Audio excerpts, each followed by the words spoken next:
பீமெல்லாம் வந்தவுடனே நடந்த விஷயத்தெல்லாம் தர்மன் சொல்லுவார். சொன்னோடனே இந்த பொறுமையும் நிதானம் தானன்னா எனக்கு இருக்க மாட்டேங்கிறது அப்படின்னு பீமன் சொல்லுவார்.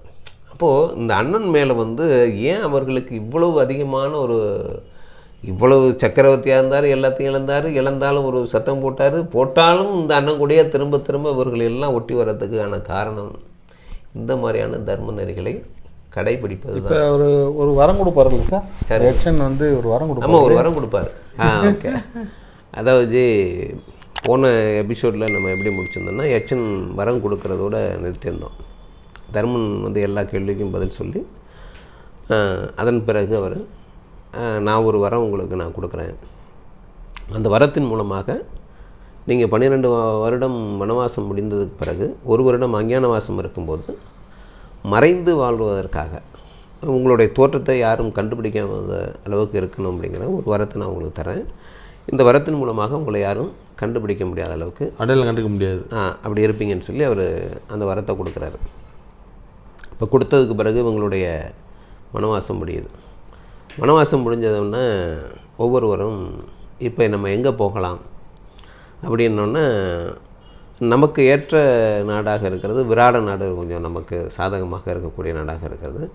ஆகையினால் நம்ம வந்து இங்கேருந்து ரொம்ப அருகில் இருக்கக்கூடிய ஒரு நகரமான விராட நகருக்கு நம்ம போயிடலாம் அப்படின்னு சொன்னால், இப்போ இந்த அம்புகள் எல்லாம் இவங்களுடைய அஸ்திரங்கள் எல்லாம் ஒரு மரத்தில், வன்னி மரம்னு சொல்லுவாங்க, அந்த மரத்தில் கொண்டு மறைச்சி வச்சுட்டு இப்போ அவங்க விராட நகரத்தை நோக்கி போவாங்க. அப்போ அதில் வந்து பீமன் வந்து எனக்கு தகுந்தது சமையற்கூடம் தான், நான் வந்து சமையற்காரனாக நான் சேர்ந்துடுறேன் அப்படின்னு அர்ஜுனன் சொல்லுவான். நான் எனக்கு 1 வருடம் இந்த பேடி வாழ்க்கை வாழ வேண்டியிருக்கு, ஆகையினால நான் வந்து இந்த மாதிரியாக திருநங்கையாக நான் இருக்கிறேன். அரசனுடைய பெண்ணுக்கு வந்து நாட்டியம் கற்றுக் கொடுக்குறதில்ல, கலைகளை கற்றுக் கொடுக்குற வேலைகளை நான் செய்கிறேன் அப்படின்னா, இப்போ நகுலன் சொல்லுவான், நான் குதிரைகளை பராமரிக்க எனக்கு தெரியும், நான் குதிரைகளை பராமரிக்கிற பகுதிக்கு நான் போயிடுறேன். ஆனால் சகாதேவன் சொல்லுவான், நான் மிருகங்களுக்கு வைத்தியம் பார்க்குற துறை எனக்கு தெரியும், ஆகையினால நான் வந்து குதிரைகளுக்கெல்லாம் வைத்தியம் பார்க்கக்கூடிய வேலைகளை நான் எடுத்துக்கிறேன் அப்படின்னு சொன்னால், இப்போ தர்மர் சொல்லுவார், அண்ணா நீங்கள் என்ன எடுத்துக்க போகிறீங்க அப்படின்னு சொல்லி பீமன் கேட்டவொன்னே சொல்லுவார், நான் அரசருக்கு ஆலோசனைகள் வாங்கக்கூடிய விஷயங்களை நான் பார்த்துருக்கேன். இந்த காலத்தில் சொல்கிறதுனா ஒரு பிஏங்கிற மாதிரியாக, பர்சனல் பிஏ, அரசருக்கு எல்லாமாக இருக்கிற மாதிரியாக நான் போகிறேன் அப்படின்னு சொல்லி இந்த இப்போ 5 பேரும் 5 விதமான இதாக போகும்போது பாஞ்சாலி கேட்பான், நான் என்னவாக இருக்கிறது அப்படின்னு சொன்னால், நீ வந்து அரசகுமாரிக்கு பணிப்பெண்ணாக போ அப்படின்னு சொன்னோன்னா, இப்போ அரசகுமாரிக்கு பணிப்பெண்ணாக பாஞ்சாலி போகிறான். இந்த 6 பேரும் இந்த மாதிரியாக போகிறாங்க. சரி சார், ஒரு சின்ன ஒரு இன்டர்வியூ. இப்போ நீங்கள் இந்த 5 லக்னம் தான் மறைஞ்சு வாழுது. தட் மீன்ஸ் பார்த்தீங்கன்னா தர்மர் வந்து துலாம், பீமன் வந்து தனுசு, ஆமாம், அர்ஜுனன் வந்து கும்பம், நகுலன் வந்து மேஷம், சகாதேவ வந்து மிதுனம். இந்த 5 லக்னம் அவங்க வாழ்நாளில் இந்த மாதிரி ஏதாவது ஒரு மறைஞ்சு வாழற மாதிரி ஒரு சூழ்நிலை வருமா? கண்டிப்பாக வருஞ்சி. 5 லக்னம் சம்மந்தப்பட்ட கரெக்டான கொஸ்டின் கேட்குறீங்க. இந்த 5 லக்னத்தில் பிறந்தவர்களும் ஏதாவது ஒரு காலகட்டத்தில் மறைந்து வாழக்கூடிய சூழ்நிலை அவர்களுக்கு ஏற்படும். எதன் காரணமாக ஓராண்டு காலம் வந்து அவங்க தன்னை வந்து வெளிப்படுத்திக்காமல் வாழக்கூடிய விதமாக சிலர் ஜெயிலுக்கு கூட போகலாம், ஓராண்டுகள். புரியுது. அந்த மாதிரி இருக்கலாம். இல்லை அல்லது வந்து தூர தேசத்தில் வந்து ஐடென்டி பண்ண முடியாத அளவுக்கு அவங்க இருக்கலாம். இந்த மாதிரி இந்த 5 லக்னங்களுக்கு இது போன்ற ஒரு சூழ்நிலை நிச்சயமாக நல்லா வரும், ஏற்படும். ஆனால் இதில் ஒரு பெரிய ஸ்பெஷல் என்னன்னு கேட்டிங்கன்னா, இப்போ இந்த துலாம் தனுசு இருக்குது பாருங்கள். இப்போ வந்து நகுலன் வந்து குதிரை லாயத்துக்கு போயிடுறான், யாருக்குமே தென்படாத ஒரு இடத்துக்கு போயிடுறான், அதிகமாக சந்திக்காத இடத்துக்கு போயிடுறான். ஆனால் பீமனும் தர்மனும் அப்படி இல்லை, அங்கேயும் ஒரு அரசவையில் உட்காந்து இருக்கார் தர்மர். பீமர் தனக்கு பிடித்த இடமான சமையல் கூடத்துக்கு போகிறார். ஏன்னா சாப்பாட்டு சம்பந்தமான விஷயத்தில் நமக்கு எந்த விதமான தொய்வும் இருக்கக்கூடாது, அதாவது கிடைக்க வேண்டியது கிடைக்கணும், தயாரிக்கிற இடத்துலையும் நம்ம இருந்துட்டோன்னா ஒரு பிரச்சனை இல்லை, என்ன தேவையோ சாப்பிட்டு போகிறோம் அப்படிங்கிற மாதிரியான இருப்பாங்க. ஆக மறைந்து இருந்தாலும் கூட இந்த 2 பேரும் பீமனும் தர்மரும் சுகபோகமாக தான் இருக்கக்கூடியவங்களாக இருப்பாங்க, வெளிப்படையாக தெரியாது, ஆனால் இருப்பாங்க. அப்போது இந்த கொஸ்டின் அருமையான கொஸ்டின் தான். ஏன்னா இது நான் இந்த கோணத்தில் நான் பார்க்கல, ஏன்னா கரெக்டாக பாயிண்ட் அவுட் பண்ணிங்க. இது ஒரு அனலைசிங் தான். இந்த மேச லக்கணத்தில், மிதுன லக்கணத்தில், துலாம் லக்கணத்தில், தனுசு லக்கணத்தில், கும்ப லக்கணத்தில் பிறந்தவங்க நமக்கு நமக்கு ஒரு ரிப்ளை கொடுத்தாங்கன்னா இது எந்த அளவுக்கு சரியாக இருக்குங்கிறத அவங்க ரிப்ளை கொடுக்கும்போது நமக்கு தெரியும். கண்டிப்பாக நம்மளுடைய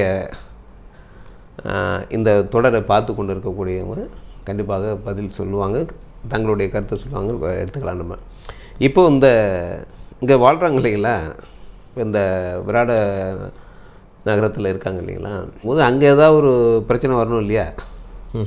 அங்கே இந்த ராணியினுடைய சகோதரன் ஒருத்தன் இருப்பான், கீசகன்.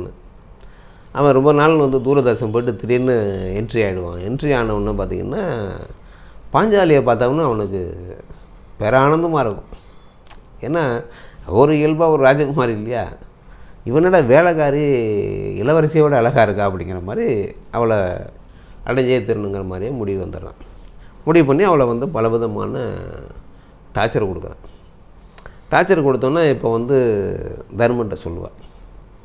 தர்மர்கிட்ட சொன்னோன்னா தர்மர் சொல்லுவார், இதெல்லாம் கொஞ்சம் நீ பொறுத்துக்கிட்டு தான் போகணும், எப்படியாவது நீ பாதுகாப்பார், நம்ம இந்த ஒரு வருஷம் முடிக்கிற வரைக்கும் நம்மளை வெளிப்படுத்திக்க முடியாது அப்படிங்கிற மாதிரி அறிவுரைகளை சொல்லி பொறுத்து போ அப்படிங்கிற மாதிரி தான் சொல்லுவார். அவளுக்கு பாஞ்சாலிக்கு கோபமாக வரும், என்ன இப்படி ஒருத்தன் இம்சை பண்ணுறாங்கிற, நீ பொறுத்து போன்னு சொன்னால் இது எப்படி சரியாக வரும் அப்படின்னு சொல்லி பீமன்கிட்ட போய் சொல்லுவார்.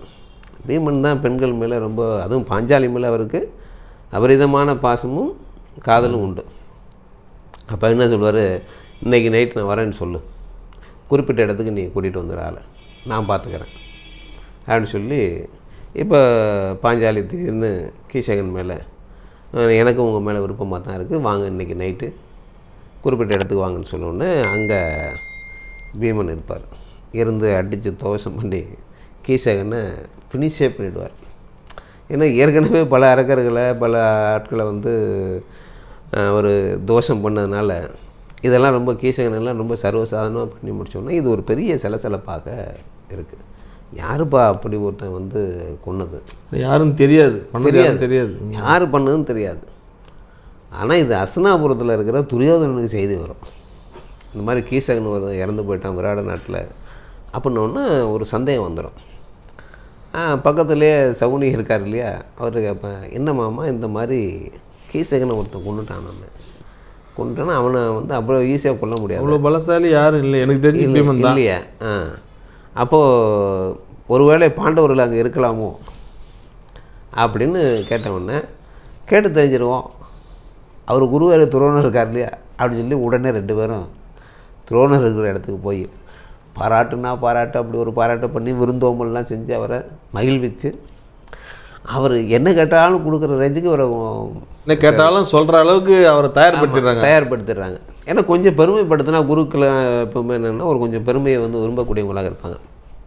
அப்படி விரும்பினால என்னன்னு கேட்டிங்கன்னா, இப்போ சொல்கிறாங்க, சகுனி தான் ஆரம்பிக்கிறார்,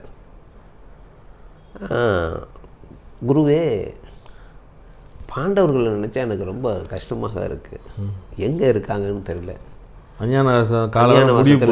என்ன கஷ்டப்படுறாங்களோ, என்ன இருக்காங்களோ, எங்கே இருக்காங்கங்கிறது தெரியலையே அப்படின்னு சொன்னோன்னே, அதற்கு ஏதாவது அறிகுறிகள் சொல்ல முடியுமா அப்படின்னு கேட்குறாரு. கேட்டவுடனே துரோணர் சொல்கிறாரு, என்னுடைய யூகத்தின்படி அவங்க விராட நாட்டில் இருக்கிறதுக்கான வாய்ப்பு அதிகம், சகுனங்கள்லாம் எனக்கு தென்படுது அப்படிம்பாரு. என்ன தென்படுதுன்னா, ஓராண்டு காலமாக அந்த நாடு ரொம்ப சுபிட்சமாக இருக்குது. கடந்த ஒரு 10 மாதங்களாக எடுத்துக்கிட்டோன்னாக்கா அந்த நாடு ரொம்ப சுபிட்சமாக இருக்குது, நல்ல மழை பொழியுது. அப்படின்னா என்ன காரணம்னா, பாண்டவர்கள் ஐவரும் ஒரு இடத்துல இருக்கிறாங்கன்னாக்கா அந்த நாடும் வளமாக இருக்கும், பலமாக இருக்கும், எதிரிகள் இல்லாமல் இருப்பாங்க. கீசகனுங்கிற ஒருத்தன் அழிஞ்சிருக்கான் அப்படின்னாக்கா பீமன் கண்டிப்பாக அங்கே இருப்பான், பாண்டவர்கள் அங்கே இருக்க வாய்ப்பு உண்டு அப்படின்னு அவர் சொல்லிடுவார். சொன்ன உடனே சகுனி சொல்லுவார், அற்புதம் அப்படின்னு சொல்லிவிட்டு நம்ம போய் பார்க்கலாம் அவங்கள அப்படின்னு ஆரம்பிச்சிட்டார். சொன்னோடனே, ஏன் அவங்க அஞ்ஞானவாசம் முடிஞ்சதுக்கப்புறம் தானே நம்ம பார்க்க முடியும்னு, அதற்கு முன்பாக பார்த்துறது தானே நம்ம நல்லது அப்படின்னு சொல்லி சகுனி ஒரு சிரிப்பு சிரிச்சுட்டு தயாராகுங்க அப்படின்ட்டு கிளம்பிடுவாங்க. அட பாவிகளா, என்னுடைய வாயிலேருந்தே வாங்கி நீங்கள் என்னையவே கடைசியில் லாக் பண்ணிட்டீங்களா அப்படின்ட்டு துரோணரும் சேர்ந்து தான் போகிறாங்க. இப்போ பீஷ்மரும் போகிறாரு, கர்ணனும் போகிறாங்க, எல்லாருமே பெரிய தலைக்கட்டு பூராவுமே கிளம்பிடுறாங்க. இப்போ ஒவ்வொருத்தருக்கும் ஒரு எண்ணம் இருக்கு இல்லைங்களா. இப்போ போருக்காக போகலை. இப்போ பீஷ்மர்கிட்டையோ துரோணர்கிட்டையோ மற்றவங்ககிட்ட எல்லாம் சொல்லக்கூடிய என்ன விஷயம்னு கேட்டிங்கன்னா, அவங்கள போய் சந்திக்க போகிறோம் அப்படிங்கிறது. போதும், அஞ்ஞான வாசம் இருந்தது போதும், நம்ம கூட்டம் வந்து நம்ம அந்த ஒரு வருஷத்துக்குள்ளே அவங்கள மீட் பண்ணிடணும். பண்ணால் தானே அடுத்த 12 வருஷம் அனுப்ப முடியும் அப்படிங்கிறத அவங்களாம் என்ன நினச்சிங்கன்னா, இவங்க எல்லாம் தெரிஞ்சிட்டாங்க போல் இருக்கு, நாட்டை கொண்டாந்து திருப்பி கொடுப்பாங்க போல் இருக்கு அப்படின்னு சொல்லி ஒரு யூகத்தை ஏற்படுத்திட்டு இப்போ கிளம்பி போகிறாங்க. அதனால தான் அங்கே போரில் யாரும் போர் செய்யணுங்கிற எண்ணத்துலேயே போகாதனால எல்லாருமே வந்து தோத்துட்டதாக அவங்க மகாபாரதத்தில் சொல்லப்பட்டு, உண்மையில் தோல்வி கிடையாது, அது கண்டுபிடிச்சாச்சு, புறப்பட்டு வந்தாச்சு, போன வேலை முடிஞ்சு போச்சு. போர் முடிஞ்சு அர்ஜுனன் எல்லாரையும் வெற்றி கொண்டதாக ஒரு சூழல் இருக்குது. இப்போ இவங்க நாடு கேட்டு அனுப்புகிறாங்க. நாடு கேட்டு அனுப்புனா அவங்க வந்து இந்த ஒரு கணக்கை சொல்லி, பஞ்சாங்க ரீதியாக கணக்கை சொல்லி, எங்களுக்கு இன்னும் ஒரு ஆண்டு முடியறதுக்கு முன்னாடி நீங்கள் தென்பட்டுட்டீங்க, அதனால் திரும்ப 12 வருஷம் நீங்கள் வனவாசம் போகணும், ஒரு வருடம் அஞ்ஞான வாசம் போகணும்னு சொல்கிறாங்க. ஆனால் இவங்க பாண்டவர்களை பொறுத்த வரைக்கும் சொல்கிறாங்க, எங்களுடைய கணக்குப்படி எங்களுக்கு முடிந்து போயிடுச்சு, ஒரு ஆண்டு நாங்கள் அஞ்ஞான வாசத்தை கம்ப்ளீட் பண்ணிட்டோம், கம்ப்ளீட் பண்ண அடுத்த நாள் தான் நாங்கள் வெளிப்பட்டிருக்கோம் அப்படின்னு இவங்களுடைய கணக்கை சொல்லுவாங்க. இப்போ இந்த மாதிரியான ஒரு விஷயங்கள் போய்கிட்டு இருக்கிறதுனால இப்போ யார் தூது போனால் நமக்கு நாடு கிடைக்கும், ஒரு சமாதானமாக பேசுகிறதுக்கு ஒரு முக்கியமான ஆள்னா அந்த பக்கத்துலேயும் இந்த பக்கத்துலேயும் நமக்கு இருக்கக்கூடிய ஒரே நபர் கண்ணன் தான். கண்ணன் தூது போனாலும் நமக்கு நாடு கிடைக்கிறதுக்கு வாய்ப்பு இருக்குது அப்படின்னா, இப்போ தர்மன் கண்ணனை கூப்பிட்டு, கண்ணா எங்களுக்காக நீ வந்து நாடு கேட்க போகணும் அப்படின்னு சொல்லுவார். சொன்ன உடனே கண்ணன் சொல்லுவார், நாடு கொடுக்கறதுக்கு துரியோதனன் விருப்பம் இல்லாமல் இருக்காங்கிறது எல்லாருக்கும் தெரிஞ்ச விஷயம், ஆனாலும் நீ சொல்கிற சமாதான தூதுக்கு நான் போகிறதுக்கு தயாராக இருக்கேன், அவன் நாடு கொடுக்கலன்னு என்ன செய்யலான்னு சொல்லு அப்படின்னு சொன்னோடனே 5 பேருக்கும் 5 ஊர் வேண்டு அப்படின்னு சொல்லுவான். தர்மன் சொல்லுவார், அதுவும் கொடுக்கலன்னா என்ன கேட்கலாம் அப்படின்னா, 5 பேருக்கும் 5 இல்லம் வேண்டு, 5 பேருக்கும் 5 வீடையாக கொடுக்க சொல்லு அப்படின்னு சொல்கிறார். அந்த அளவுக்கு தர்மர் இறங்கி வந்து நிற்கிறார்.